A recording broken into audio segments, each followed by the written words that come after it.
Chapter 3.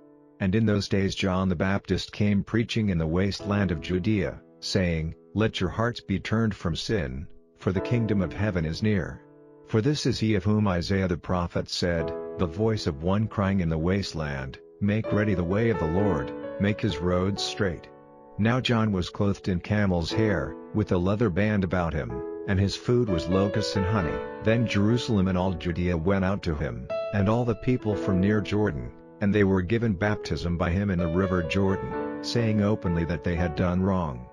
But when he saw a number of the Pharisees and Sadducees coming to his baptism, he said to them, Offspring of snakes, at whose word are you going in flight from the wrath to come? Let your change of heart be seen in your works, and say not to yourselves, We have Abraham for our father, because I say to you that God is able from these stones to make children for Abraham. And even now the axe is put to the root of the trees. Every tree then which does not give good fruit is cut down, and put into the fire.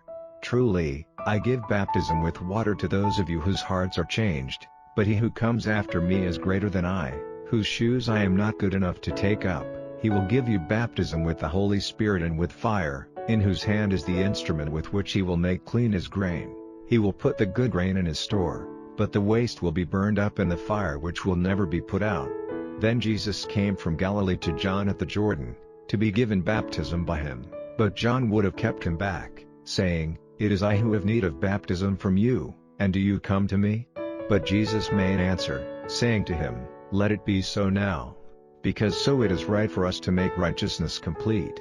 Then he gave him baptism. And Jesus, having been given baptism, straightway went up from the water, and, the heavens opening, he saw the Spirit of God coming down on him as a dove, and a voice came out of heaven, saying, This is my dearly loved Son, with whom I am well pleased.